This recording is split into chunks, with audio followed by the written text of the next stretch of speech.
Hello, hello. My name is Sabrina Amina, and this is the Feelings Pod. I'm super excited because today is the first episode of the third season of my podcast. And I'm proud of that because this has felt very much like a work of heart, and it's not perfect, certainly, but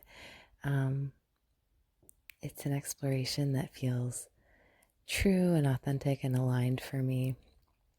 And it's been received pretty well, as far as I know. And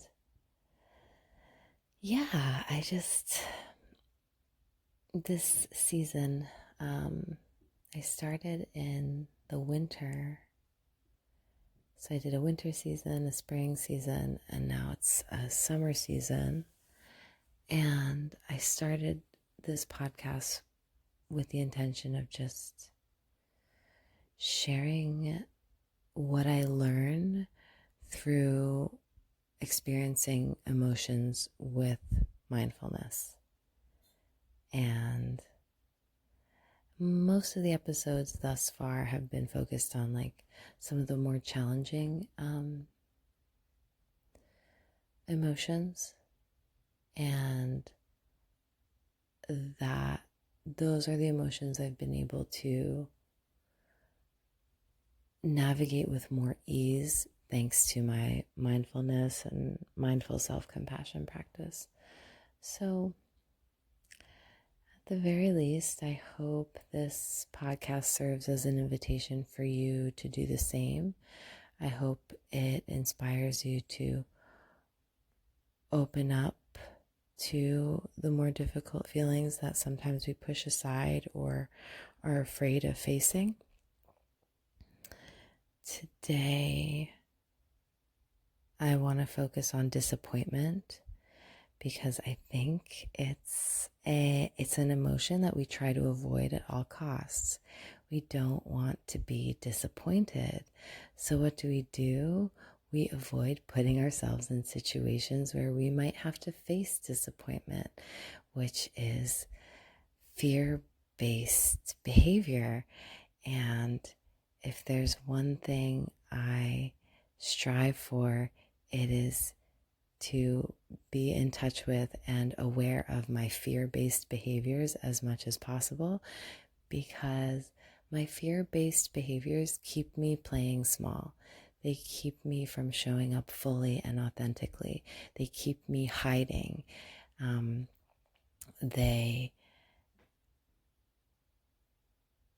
think they keep me from pursuing my heart's desires.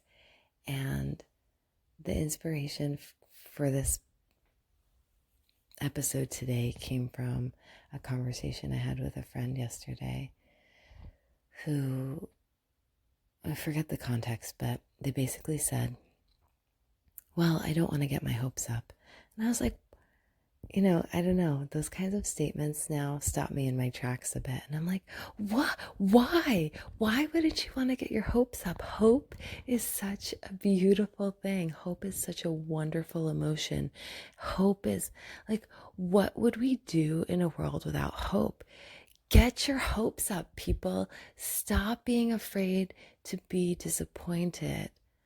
We live in a world where disappointment is a reality, but also incredible joy and satisfaction and pleasure and yummy goodness is available to us too.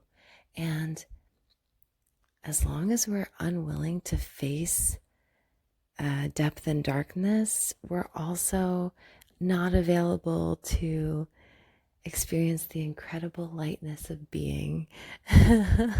In the words of, I forget the author's name right now. Milan Kundera, yes.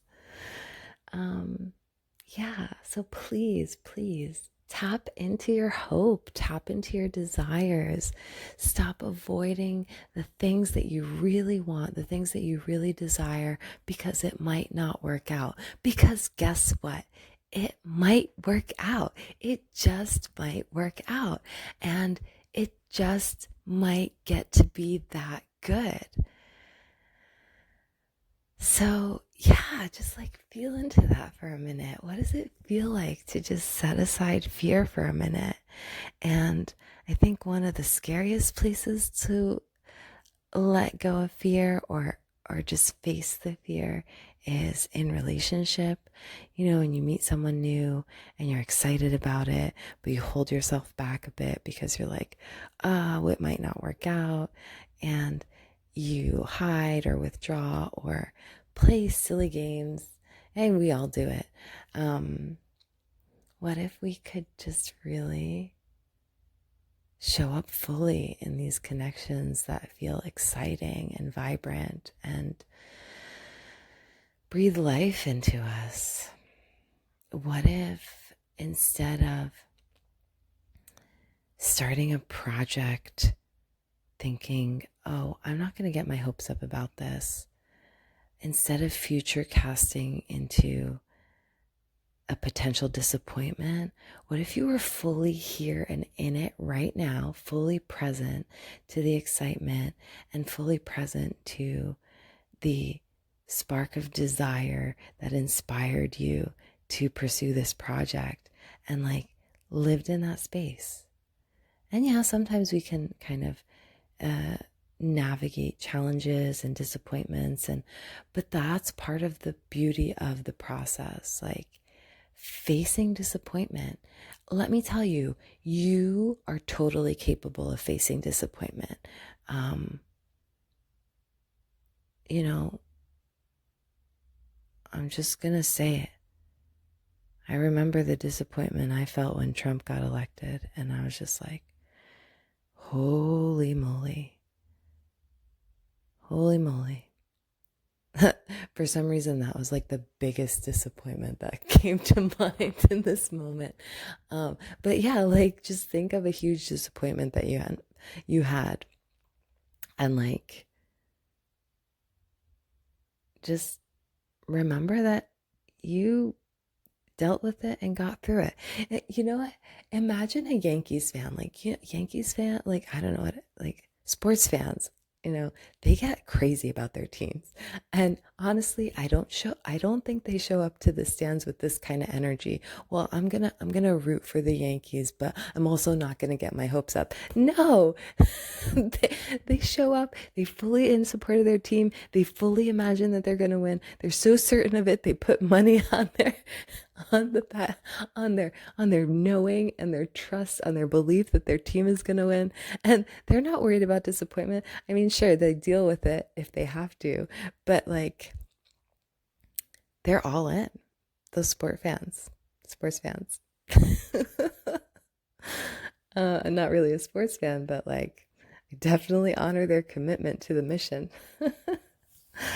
um Whatever that is.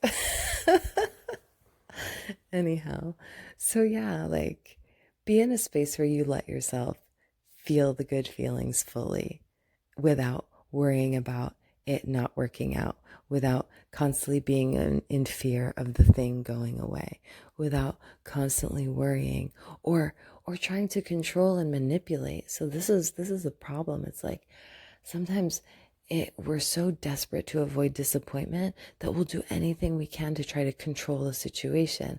And then you like squeeze the life out of it. It's like, ugh, that doesn't feel good. Trying to control out of fear, that's not the way to go.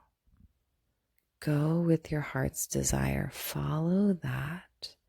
Your desire is truth. It comes from a place of authenticity, and tap into that.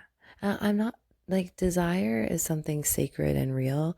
It's something different than kind of something like that might feel like a frivolous want, like, but I don't know that. Anyway, that's a line of thought that I don't want to follow right now.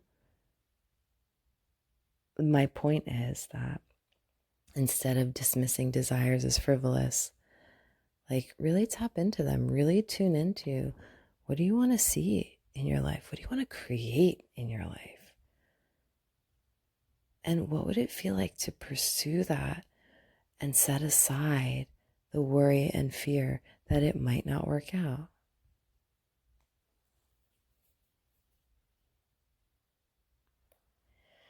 How does that land for you? I just want to take a pause because I'm feeling particularly activated by this. I just know in my life I have held myself back from things because I was afraid. And I don't, and like this, here's a lesson I hear over and over again that I still sometimes bristle at the thought of, but there's also this idea that we're not actually disappointed, and we're not actually afraid of being disappointed, but rather we're afraid of getting the thing that we want. Like, what if it is that good? What if I can get exactly what we want? Then like, wow. Then you realize, oh, the desires I have, I can bring to life. And then what? What do I do when I actually get what I want? Yeah. So when you limit yourself to just like, well, I'm going to kind of dip my toe in this thing that I think I want, that, actually I do want, but I'm not going to fully commit to that desire because I don't want to get hurt. I don't want to be disappointed. I don't want to deal with that.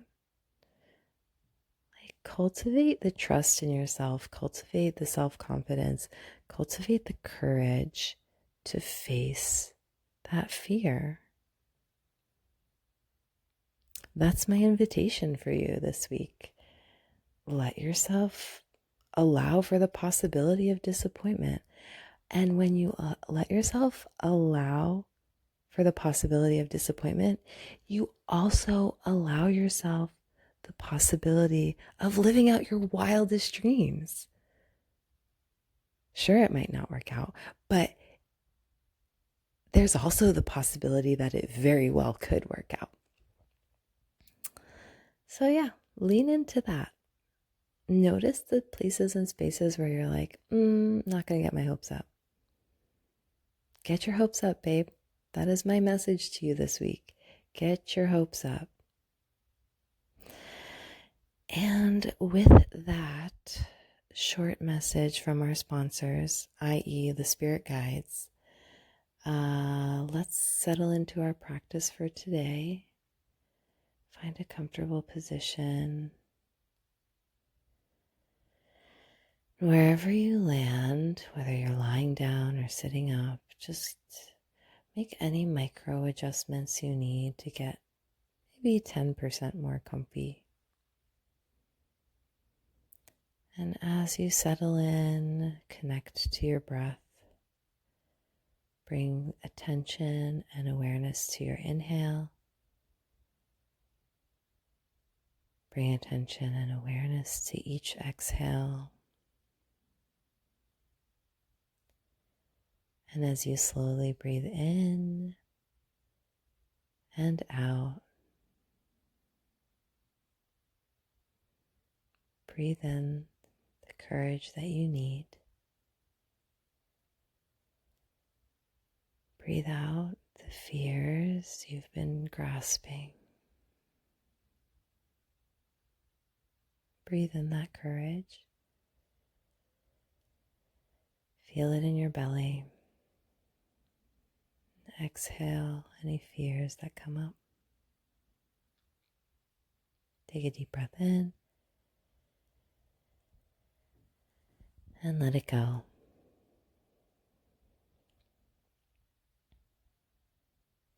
If it feels comfortable, rub the hands together, creating a little bit of friction and warmth.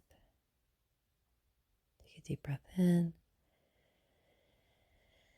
And as you exhale, place your hands gently on your solar plexus, which is the spot just above your belly button.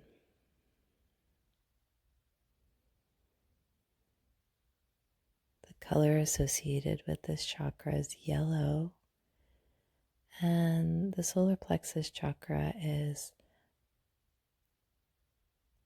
our source of personal power. So imagine breathing fully into this space. Imagine breathing in courage, and imagine exhaling any fear or doubt.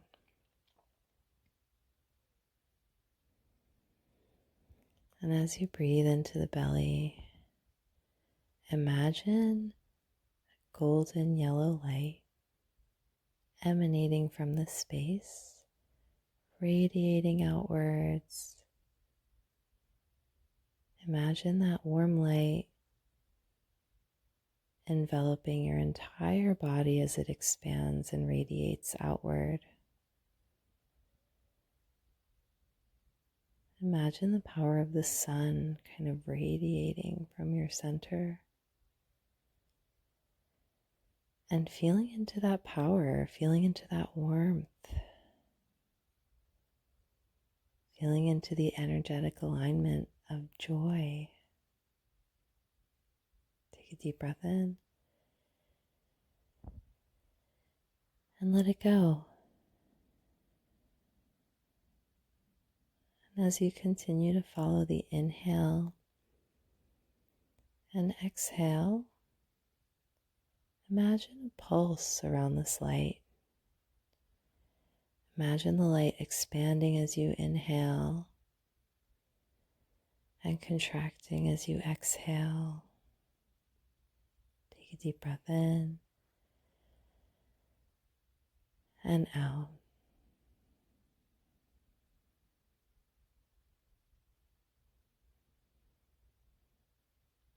And imagine that yellow glow surrounding your entire body, being, an aura. And perhaps allowing a smile to curl up from the corners of your mouth.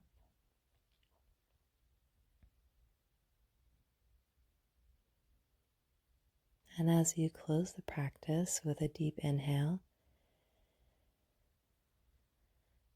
and a full exhale, set the intention to allow yourself to be surrounded by this golden light today. This fortifying, rich, brilliant, protective light that allows you to tap into your joy and your desire, that allows you to face fear head on. And we'll close with one last deep inhale and a full exhale.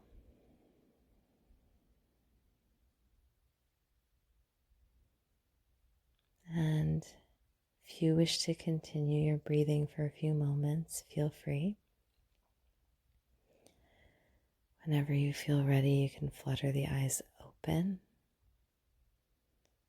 and see what it feels like to observe the space surrounded by this powerful force field of light.